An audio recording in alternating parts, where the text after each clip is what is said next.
I love tiny ITX cases, but the most difficult part of building these tiny cases is cooling the components without deafening yourself with the fan noise. So here is the new Geeek M31, a tiny case coming in at a mere 6.7 litres. It's well built, it's easily transportable, but capable of creating a quiet yet powerful gaming rig that destroys 1080p gaming and can even power some 4K games with a bit of DLSS tweaking. Hi, this is David at Mash IT. And in today's video, we're going to be looking around this new Geeek M31 case and showing you how easy it is to build a powerful system inside of here. Now I'm going to put a link to all the components that we're looking at today in the description down below, just in case you want to build something similar at home. And these links do give us a very small kickback at no cost to you, and it really does help support our channel. So let's start with the case. The Geeek M31 is a very interesting option for a small travel PC for a number of reasons. This is a great looking case available in white or black. It has a USB-C and a front power button. It can be configured with or without the carry handle and comes with either a PCI 4 or a PCI 3 riser cable. Now size wise, we're looking at 130 by 240 by 215 millimeters. Now this is slightly larger than the Velka 3 or the Densium 4 Plus. But this does allow you for not only more CPU clearance at 56 millimeters, but also up to a 2.5 slot graphics card, but at a maximum of 210 millimeters. Also, being slightly taller, we've even got room for a 120 by 50 millimeter top fan to exhaust the hot air out of this case. So to access the case, we remove just the 4 top panel screws and lift the top panel off, then slide out the side panels. We do also have to remove the front panel to install the USB connector and make it easier for installing that PSU. Now talking of the PSU, a PC this small is going to need a Flex ATX PSU. These are more expensive, but it's the only way to get a PC this tiny in this form factor. So we've bought the Silverstone FX 600 Platinum. This is a solid and quiet Flex PSU with all the connectors that we're going to need for this build, and at 600 watts, it's going to be more powerful than we're ever going to need in a case this size. So let's slide it into place and screw it down so the case is ready for the processor and motherboard. And for this build, we wanted to get the best gaming CPU on the market, the Ryzen 9800X3D. This CPU is an 8-core 16-thread CPU with 3D cache and clock speeds over 5 GHz, giving us insane gaming performance. Now, although we will be limited by the graphics card we can fit in this machine, if you're an esports player looking for some crazy high FPS, you're going to want this CPU. Plus, these Ryzen chips are so efficient, they can easily be cooled by the heatsink we're going to use today, the Thermalright AXP90X47 Pure Copper, which has to be my favourite low-profile cooler. And to make all of this work, we're going to need a motherboard, and the Asus B650E-I has been my favourite ITX board for Ryzen for a while. The price is sensible, but you still get a solid feature set with one Gen 5 SSD slot and a Gen 4 SSD slot, a PCIe 5 X16 graphics slots, decent rear I/O, decent onboard audio, and solid memory compatibility. Plus, I also think this board looks great, even though you won't see most of it when it's installed. Right, so let's install our 9800X3D into the socket. We're also going to remove the stock AMD retention brackets. We then squeeze a healthy blob of thermal paste onto the chip and gently lower the AXP90X47 into the screw holes. Now, although Thermalright supplies a bracket for the rear of the motherboard, you don't need to use it because there's already a large metal plate on the rear of the board. Now, you can also use the shorter Intel threads over the AMD threads if you wish, and it means they will protrude slightly out the back of the board, but I did use the stock AMD threads on my model.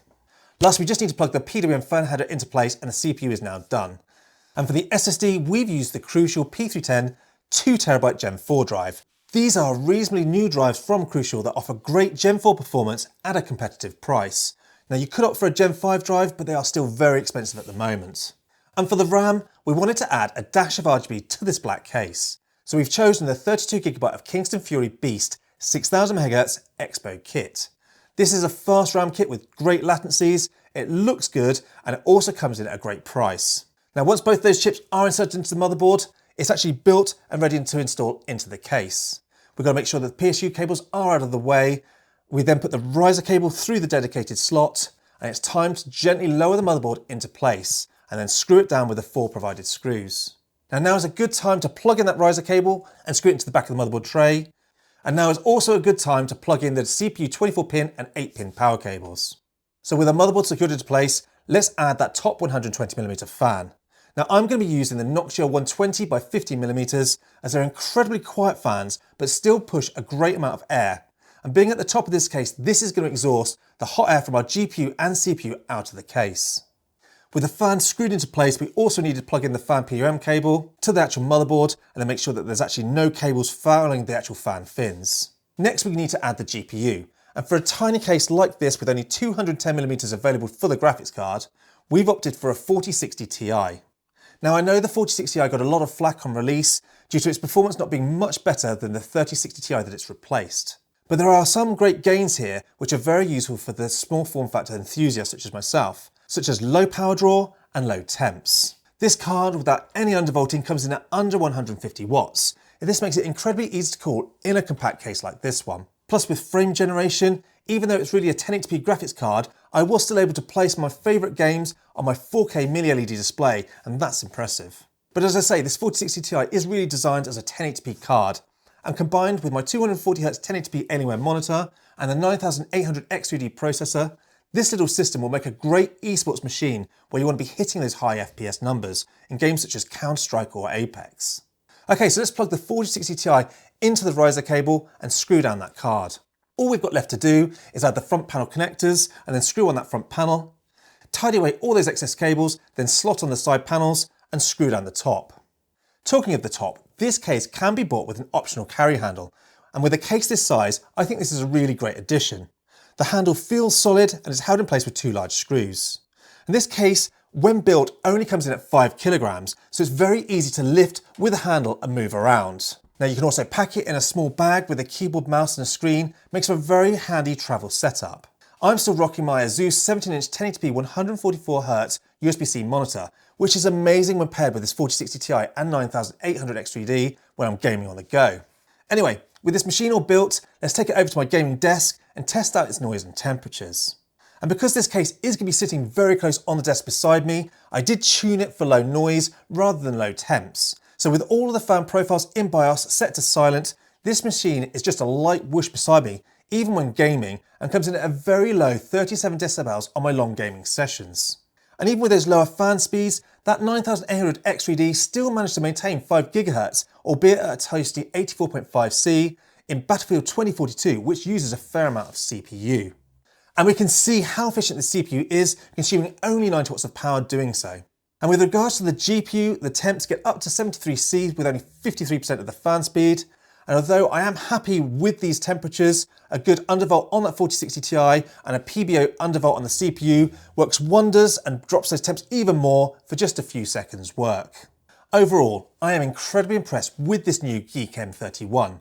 If you're looking to build a portable PC and can live with that 210mm max GPU length, this is an excellent case. The 120mm top fan and 56mm CPU clearance really set it apart from other tiny cases that we've tested. And this Geek is actually very well priced, but you do currently have to get it from the Geek website, which as I mentioned is listed down below. Now if you've made it all the way through to this part of the video, thank you very much. I've got one more favour to ask. If you could hit the like and subscribe button, I really would appreciate it. It helps us so much out on this channel. And as always, if you've got any questions about this PC or any others, pop it in the comment section down below and I will get back to you. And lastly, thank you for watching.